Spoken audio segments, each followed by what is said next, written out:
Yellow guys, how are you doing? Tadzoka nenyaya dzenyu. Muzuva ranhasi nyaya dzakati wandei ndatumirwa imwe nyaya namama, but it's in English. Tichaiverenga pechipiri.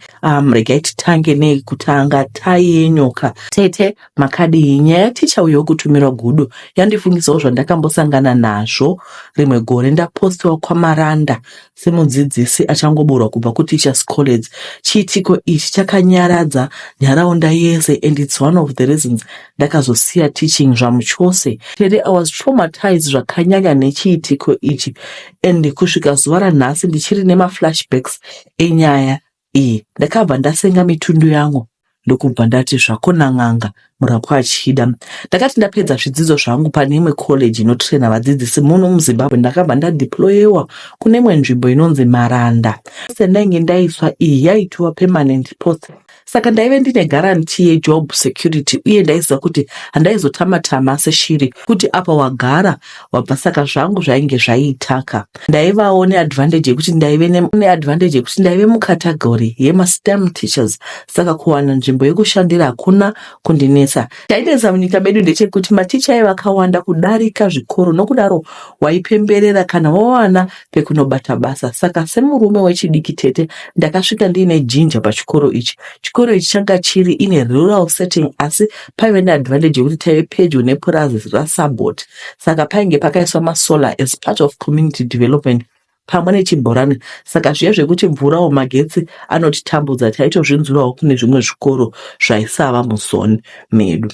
Ini tete ndakapostwa pachikoro ichi pasati pava nemarights ariko mazuva ano ekuti teacher haatenderi kudisciplina vana. I feel like kamutemo aka ndiko kari kukonzera indiscipline muzvikoro. Ndaibvunzwa kuti mwana auya kuchikoro ngaachiita zvechikoro nguva iyoyo. Be at the right place at the right time doing the right thing. Kana bhera rokuti mwana atange zvidzidzo rarira, mwana ngaaite zvezvidzidzo, kwete kuti mwana wechikoro anenge achingombeya aimlessly during school times. Mufungo uyu wakaiswa mandiri nematicha angu and a perfectionist too, vainzi Mrs. Chikori. Asi ndakaona dambudziko pachikora patete, vamwe vadzidzisi vakangoita zinyeke-nyeke vachingoita zvavanoda nguva dzavanoda. Munhu aigona kuti nguva yemalessons akutomboenda kumba kwake kuTeachers Cottage kunowacha. Headmaster vainge varipo vachizviona, asi havana chavaitaura. Vana vainge vatoziva kuti sei jongwe havadi nonsense shamo kumusana kwebenzi. Ndakazonzwa umwe musi ndava kudanwa kuofisi yaheadmaster vondigarisa pasi, hanzi vana vemunharaunda ino havarohwi, ndosaka muchiona isu tichingotarisa. Ndakatyiswa nazvo kuti vana havanyambodziri kuti vaita sei, hakusi kukuvadza kako, asi kuzama kunongedzera mwana mugwara rakanaka. Ndakada kuona kuti zvaizoita sei ndakaramba ndichingonyambudzira vana ava kuti vazova magood citizens mukati menharaunda dzavaigara. Tete zvichireva kuti zvainge zvataurwa naheadmaster zvainge zvapinda mune imwe zheve zvichibuda neimwe zheve. I almost got away with it tete, kusvika umwe musi gava rakadambura musungo. Ndakapa vana weke kuti vanoita kana vava kudzimba vozouya nayo makuseni. Paiva neumwe mwana ainge asina kunyora zvake basa, kutobvunza kuti chikonzere chaive chei asina kunyora basa. Mwana uyu airamba akanditarisa nemeso ari kuindi. Aikaka yainge yatova steering congress ka. Chakazondibhuwa tete, mwana uyu akangosimuka zvisina permission achibuda panze. Aiwazve, muklasi masei jongwe hamuitwi matakanana akadai. Vamwe vana vaizokopa behavior isina kunaka kudai. Handiti mtomboti waita problem, handiti unotaura kuti bhuku rapera handisati ndatenga. Manje zveurudu wakadai usina ma-excuses, not in my class. I was not going to tolerate this behavior. Kwete bodo, nada pachiputukezi. Ndakatora shamu yangu ndikanyambudzira mwana ndikati enda kumba unouya nemunhu waunogara naye. Mwana uyu akaenda akadzoka asina garden, asi akati kwanzi nambuya uchazviona. Tete ndakatoseka, woti zvekutyisidzirwa nevanhu vanodzidzira kuroya ndombo zvida here? Idziwi nezizi harina nyanga dzaiva nzeve idzo. Tete manheru akasvika ndikavatairi kunyatsodzipfodora, handi ndichazviona.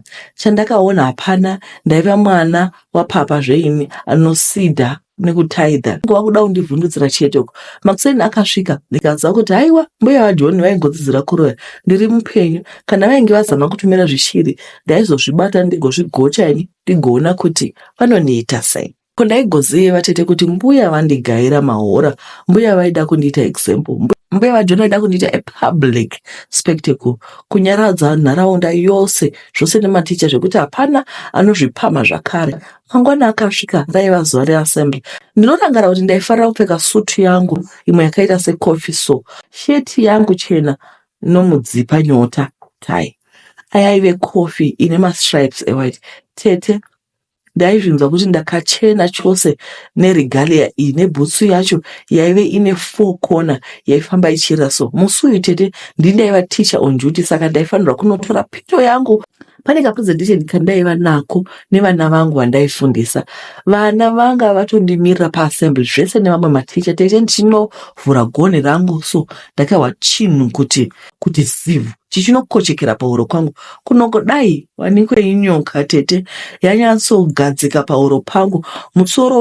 Musoro wakatarisa pasi, muswe wakanyatsomonera pahuro pangu tete. Zviya zvekunzi ndakapfeka 4 corner shoe inoda kuti uite segentleman inema.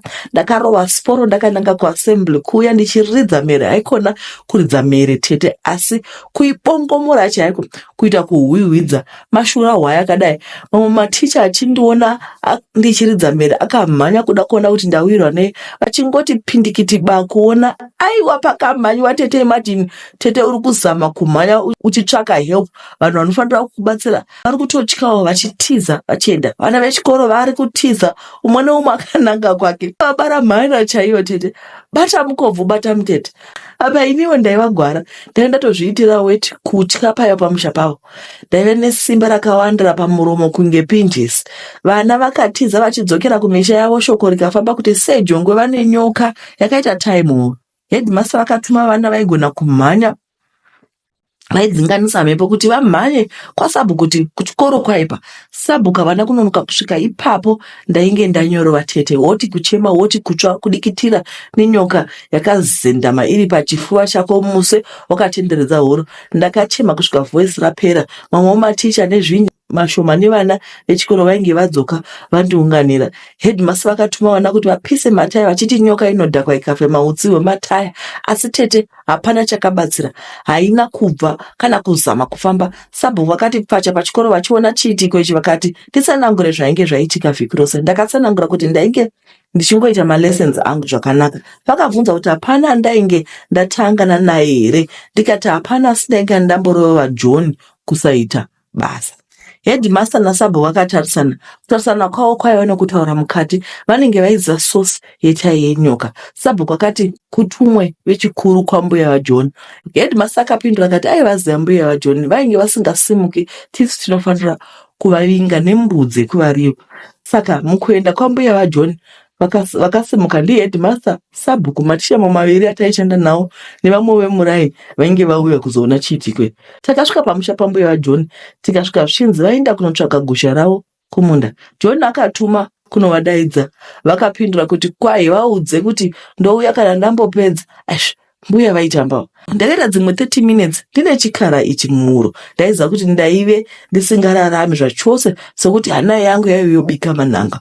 Headmaster vakazotevera mbuya kumunda vakanopfugama, ndipo pakuzosimuka mbuya vaJoni vachititi vakangoti ndiye mudzidzisi mutsva uyu anozviti habviri nhaika. Vakazobata mbudzi vakaripa mbuya vaJoni, vakakumbira ruregerero kuti waiva hwanana hwaisaka waita kuti ndidaro. Mbuya vaJoni vakagamuchira mbudzi iyi kwakupinda muhozi mavo. Vakadzoka pataiva tigere ndokuombera nyoka iya, ndokudonha muhuro mangu, ndokudonha muvhu. Hapana akaona kuti yaindepi. Ini ndakangodonha kuti pasi. Ndinorangara ndichimuka ndadirwa mvura nevanhu vakandiunganira vachidaidzira kuti mupenyu tete. Ndakananga kuimba yandaigara kunotora tuhembe twangu twandaiva nato ndokutusungira mushitibheti ndokutsiga pamusoro ndokuenda. Zviya zvekuti unorongedzera mubhegi unenge uri paluxury zvinenge zvakaringana. Ndakapfuura nepaofisi yaHeadmaster ndikaoneka kuti ini regai ndiende. Zviya zvekuti unoita follow correct procedure zvekusiya basa hazvina kumborejesa mupfungwa dzangu. Ndakangoita abscond duty yavanoti absent without leave. Nanhasi mukasvika kwaMaranda mukabvunza nyaya yaticha vetai yenyoka, nyaya iyoyo ichiri kuzikanwa chero hazvo zvakaitika paane makore.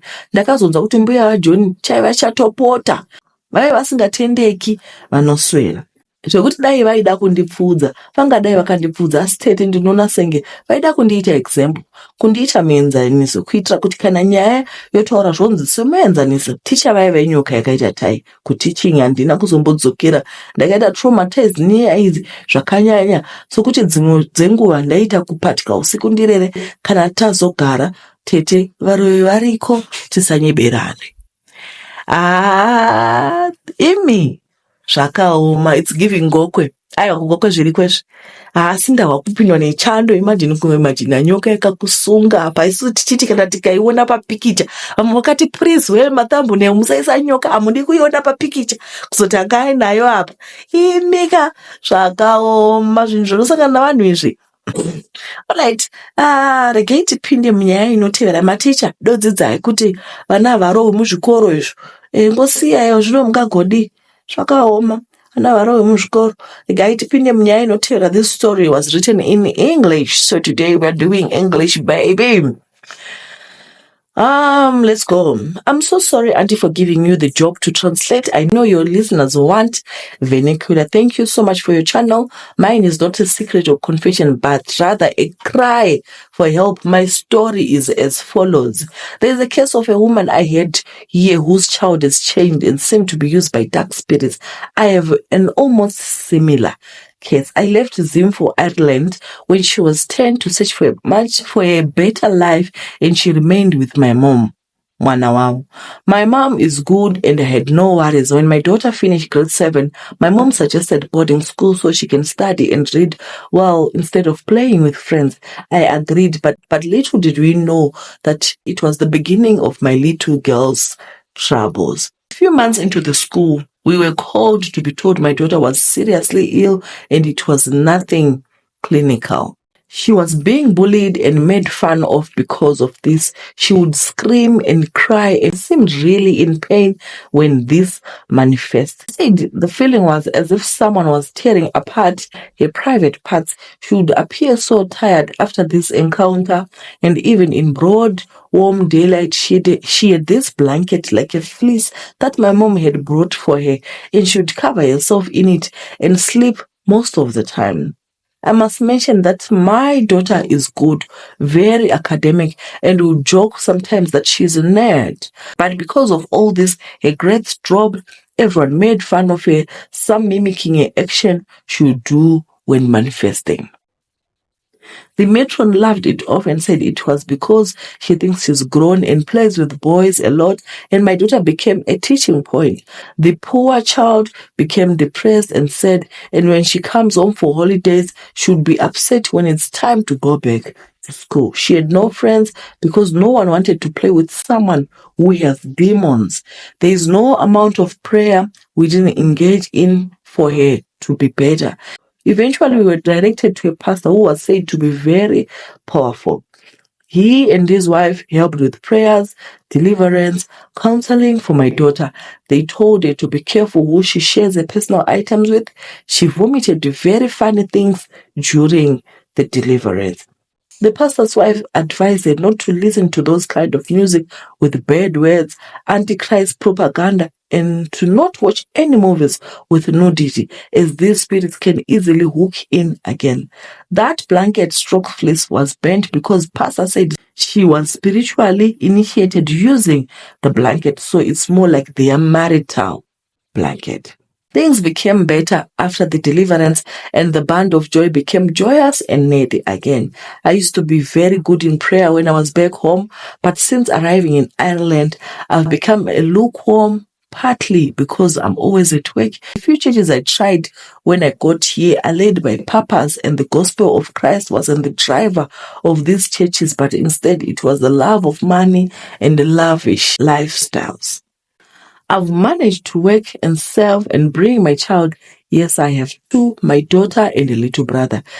Even in bringing them over, there were issues where I could see that the devil is really trying for this journey to be unsuccessful. The time for a first ever state exams has come.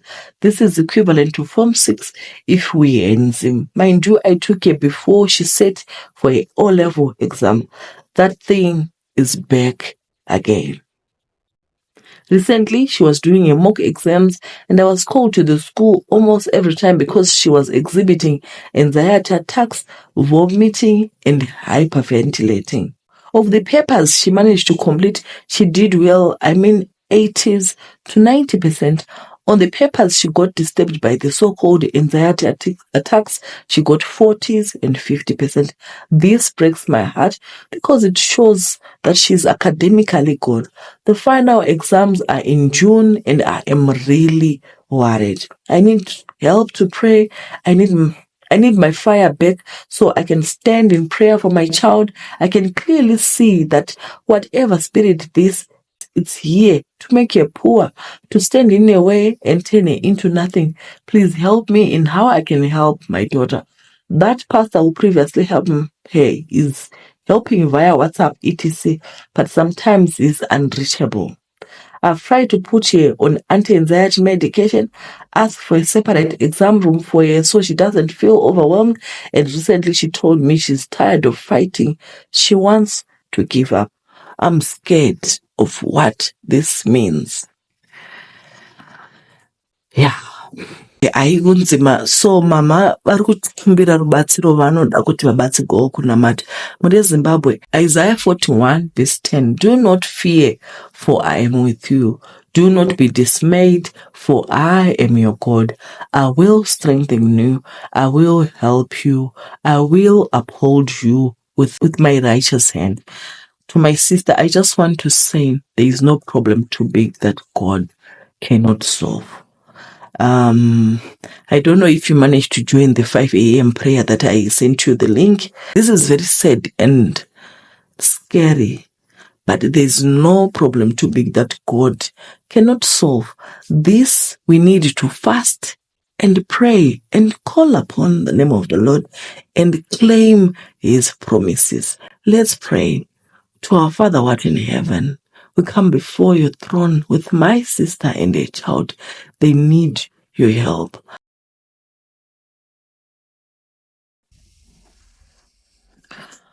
Alright, video yazokata tiri pakati pemunamato anoda kuzombovona ndozvaitika. There's hope in the end. No situation is permanent. Hapana chisingaperi. I just want to meet but akati rebei. I will listen to them first, then also a player mangwana kana I think I'll rewrite the story and read it for you. Because makati zvonemi amudi zvema audio anenge akareba regai tipinde panyaya inotevera iri kuti iyo murume ane makore 45. Ndakundikana upenyu chete handingatongere Mwari kuti ndizvipfuudze. Mumazuva eujaya hwangu ndakashanda kuDeluxe. Ndaidriva mota dzemadhirivhari ndichienda kwakasiyana munzvimbo dzeZimbabwe. Ndakasvika mukuroora mukadzi wangu tikaita vana vedu. Ipapo upenyu hwaifamba.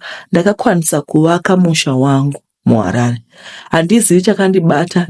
Ndaigona zvimagemu zveloto pamwe nebetting. Ndaitoseka varume vaizviita asi handina kuziva kuti one day ndichazova joinawo. Semunhu aiti kana ari paweekend ndaizobuda kuenda kunofara nekunotamba snooker navamwe kuBhawa. Ndiko kwandakazoti mumwe musi regai ndiite chigemu ichi ndimboona. Ndakaisa 1 US ndichida kuona. Ndakabva ndawina vatete. Munoziva kana shavire urombe rakuda kukubata rinokubata zvinosimba. Ndakati ndawina betting ndikati regai ndiise 5 US. Ndakabva ndawina ndikati saka chigemu ichi chiri real ka. Ndokuwira kwandakaita tete asi ndakazoti ndatanga kudyiwa handina kuda kuregedza. Ndaenda kusaita zvebasa ndiri kubetting. Ndakasvika pakutengesa mudziyo inokosha kuti ndiite betting nekuti vamwe vaindudza kuti the more yaunoisa mari unowana pakati yakawanda. Ndakazosvika pakuenda kunorombera betting kuti ndiwine pese pandaikanda. Ndakapiwa shizha remuhasha rinyoro ndikanzi ndigare ndakarisa muwallet. Shizha iri ane 6 tete asi richiri nyoro. Ndakapiwa mafuta aiva akaiswa chipuka chinenge bete riya remabhachi. Ndikanzi ndozora mafuta aya ka1 pagore muna November chete. Ndakaita mhiko dzose ndichinzi ilaki tete. Handina kuziva kuti chinenge bete ichi pane zvichaitika. Ndakatanga kuita betting yangu tete. Hapana pandinodyiwa asi ndakazotanga kuona kuti pana November apa pane nyaya, ndipo pandaiviga vadikani vangu, hama dzangu dzepedyo tete, zvakandinetsa nanhasi zvichiri kungondinetsa. Ndina hangu kuromba nekuda, ndaida mushonga wekuhwina kwete wekuuraya.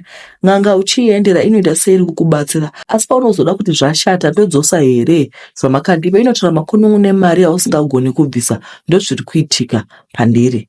Kupedza hama uchiziva chinhu chinorwadza vatete. Hapana ati andibata hake kuti ndini honzeri, asi mari yacho haichanaki. Netsika nekufa kwemhuri yangu pamwe nekutambura kwevanasikana vangu, handizi kuti ndingabatsirika sei. Zvakaoma, handiti mazvinzwirawo, munongotaurawo kuti vangaita sei. Vari kuti ivo vakazviitira betting, sports betting kana kuti loto kana chii, whatever it was. But now zvakudai, vanhu ngatingodzidzai kurarama like a whole life. Life isina chaunopomekwa, kwete zvoda kungobata-bata mushonga. Alright, regai tipinde pane imwe nyaya. Zvakatangira kuWomen's League pakupanana mazano emari. Handibviri mumusangano vatete, ndinoda chaizvo kutamba sendekera ndichimira-mirawo pamaproject anenge abuda. Ndiri mudzimai ane makore 40. Ndakanoromba after ndashaya mari yeround table yaida kudzoserwa kumusangano. Tete, regai tisataure mazita emisangano kwataienda, asi ndaiva chairwoman kuzoni kwandaigara. Takaita maprojects akawanda ndichimbobudirira, asi ndakazoita yandaisava nezera nayo yeround table. On table kwaendwa nembinga kadzi. Vakadzi vanogona kutsvaka mari vatete. Indaienda zviudzawo sachairwoman kuti ndinoda kuita mbinga sevamwe vaive kupati yedu, asi handina kuziva kuti kuwanikwa mari kudosiyana kwemalevels plus kuprovince yatobva. Ndakanokoromora chikwere $10,000 tete. Taive neproject yekupinda kufarming nezvipfuyo tete. Ini ndakati ndatora, ndaivewo nezvaida kugadzirwa kuti ndizotanga kuchengeta nguruve. So zvandakatanga kuvaka zvikwere zvenguruve ndichibvisa mari iya, taive tapiwa makore ekuidzosa. So ndaikalkuleta kuti pamakore aya ndinenge ndapedza kuunganidza. Asi tete ndakachengeta nguruve, hande pakunotengesa ndokunyura zvokutadza kudzosa dzimwe mudanga ndopakatangidzira mawani. Ndakazoti kuti ndiwane mari iyi ndotoromba kunotora nyoka inorutsa mari. Ndakaenda kuna sekuru vari muHarare, ndakavaudza dambudziko rangu, ndikavati handina mari asi ndinoda chikwambo. Sekuru vakati ndinoda 5k kuti ndikupe. Ndakati sekuru ndinokwanisa kupa half down, then ndozoti ndatanga kuita mari ndopedzisa. Zvinganga hazvina mapepa ekusaina, so ndakapiwa chikambo ndokuitirwa miko yekuti ndaifanira kunouraya mbudzi ndonopa nyoka iyi yaizorutsa mari kuseni kwega kwega, asi ndaiuraya mbudzi ka3 pagore zvaiva nyoreka izvi. So ndakazoita mari ndikabhatira chikwereti ndikatete. Last year nyoka yakatanga kupanduka, kutanga kuruma vana vangu. Chakandirwadza, yakanoruma mwana wangu kuUK tete mumba. Vanhu vakashaya uchapinda sei mumba, akaita dzimba dzekuUK tete. Last year ndakaviga 3 vana vakafa vakatevedzana. Please help me, level yekufamba nenyoka iyi ndinodyirwa mapudzi angu akapera. Ipo iyi vari kuti please help, ndotsvakawo help because nyoka iri kudla vana vaita zveround table. Hatizivi kuti zveround table zvinoita zvokufamba sei, but pane zvavaita kuda round table kuda mukandoka kuti amen. Zvinovoita zvekudii, nyoka chinodogona kutoenda kuUK. Motaura kuti it's very spiritual. This is not like just a snake, like a physical snake. No, this is spiritual because haitodi GPS. Ini kuUK handitombozivi kuti kunokuika zvofamba sei kana maprovince acho kana kuti amen. But iyo inodoziva haidi GPS. Emi spiritual. Saka vati vari kuda help. Mongosiva macomments kuti zvingaitwa sei. Tinokutendai guys nekuona kwamaita. Bye-bye. Thank you for watching, guys. There's no rest for the weekend. Let me be a mother. I love my boy.